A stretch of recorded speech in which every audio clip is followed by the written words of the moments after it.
അറബിക്കടലിന്റെ തീരങ്ങൾക്ക് ഭംഗി കൂട്ടിക്കൊണ്ട് ചെങ്കൽ ഭിത്തി കൊണ്ട് തീർത്ത ക്ലിഫുകളുള്ള കേരളത്തിന്റെ മിനി ഗോവ എന്നറിയപ്പെടുന്ന തീർത്ഥാടകരുടെ പാപങ്ങൾ കഴുകിക്കളയുന്ന സഞ്ചാരികളുടെ പ്രിയപ്പെട്ട വർക്കലയുടെ കാഴ്ചകളിലേക്കാണ് ഇന്ന് നമ്മുടെ യാത്ര. തെക്കൻ കേരളത്തിലെ ക്ലിഫുകളുള്ള ഏക ബീച്ച്. കേരളത്തിലെ മറ്റ് ബീച്ചുകളിലൊന്നും കാണാനാവാത്ത വിധം കടൽ തീരത്തിനൊപ്പം 50-60 അടി ഉയരത്തിലാണ് പാറക്കെട്ടുകളുള്ളത്. എന്നാൽ ആ ഒരു പ്രത്യേകത മാത്രമല്ല വർക്കലയെ വേറിട്ട് നിർത്തുന്നത്. ഇളം നീലയും പച്ചയും കലർന്ന അറബിക്കടലിന്റെ സൗന്ദര്യവും സൗമ്യമായ തിരമാലകളും സർഫിങ്ങും പാരാഗ്ലൈഡിങ്ങും പോലുള്ള വിനോദങ്ങളും വർക്കല ബീച്ചിനടുത്ത് സ്ഥിതി ചെയ്യുന്ന ആയുർവേദ കേന്ദ്രങ്ങളും ധാരാളം കഫേകളും ഹോം സ്റ്റേകളും റിസോർട്ടുകളും നൽകുന്ന എക്സ്പീരിയൻസും ശിവഗിരിയും ജനാർദ്ദന സ്വാമി ക്ഷേത്രവും സ്വദേശികൾക്കും വിദേശികൾക്കും ഏറെ ഇഷ്ടപ്പെടുന്ന കേരളത്തിലെ ജീവിതശൈലി, ഭക്ഷണം, കലാ സാംസ്കാരിക വൈവിധ്യം എന്നിവയെല്ലാം അനുഭവിക്കാൻ പറ്റുന്ന ഒരു സ്ഥലം കൂടിയാണ് വർക്കല. ലോൺലി പ്ലാനറ്റ് എന്ന് പറയുന്ന മാഗസിനിൽ പറയുന്നത് ലോകത്ത് കണ്ടിരിക്കേണ്ട 100 ബീച്ചുകളിൽ ഒരു ബീച്ചാണ് വർക്കല ബീച്ച് എന്നാണ്. നൈറ്റ് ലൈഫ് ആസ്വദിക്കാൻ പറ്റിയ ഒരു ബെസ്റ്റ് സ്പോട്ടാണ് വർക്കല. ക്ലിഫിന് മുകളിലായി നമുക്ക് ധാരാളം കഫേകളും ഹോട്ടൽസും റിസോർട്ടും ഒക്കെ കാണാം. ഏകദേശം 350-ലധികം റിസോർട്ടുകൾ നമുക്ക് ഈ വർക്കലയുടെ പരിസരങ്ങളിലെല്ലാം കാണാൻ പറ്റും. വർക്കലയിൽ വേറെ കുറേ ബീച്ചുകൾ കൂടിയുണ്ട്. കാപ്പൽ ബീച്ചും ഇടവ ബീച്ചും ഓടയം ബീച്ചും തിരുവമ്പാടി പോലുള്ള ബ്ലാക്ക് സാൻഡ് ബീച്ചൊക്കെയായി ധാരാളം ബീച്ചുകളാണ് സഞ്ചാരികൾക്കായി ഇവിടെയുള്ളത്.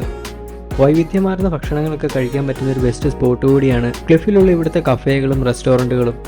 രാത്രി സമയമാണ് ഇവിടെ കൂടുതൽ ആക്റ്റീവ് ആവുന്നത്. പകൽ സമയം ഇവിടുത്തെ എല്ലാ കടകളും കഫേകളും ഒന്നും തുറക്കാറില്ല.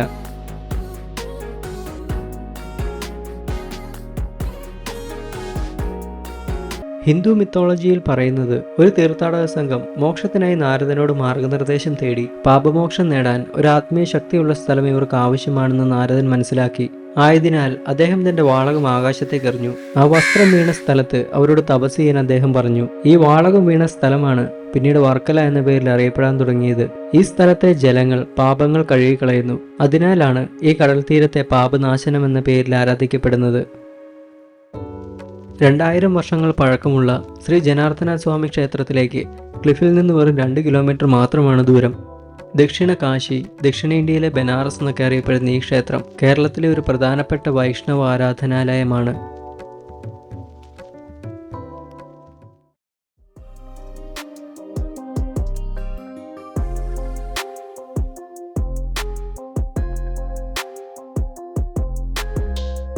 വർക്കലയിൽ നിന്നും 8 കിലോമീറ്റർ അകലെയാണ് കാപ്പൽ ബീച്ച്. ഇവിടെയുള്ളതിൽ ഏറ്റവും മനോഹരമായ ബീച്ചുകളിലൊന്ന് വർക്കല പരവൂർ റൂട്ടിലാണ് കാപ്പൽ ബീച്ച്.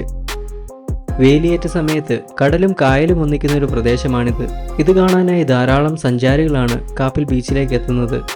തീരദേശ റോഡിലൂടെ ഒരു വശത്ത് കടലും മറുവശത്ത് കായലൊക്കെ കണ്ടുള്ള ഡ്രൈവൊക്കെ ഒരിക്കലും മറക്കാത്ത ഒരു എക്സ്പീരിയൻസ് തന്നെയാണ്.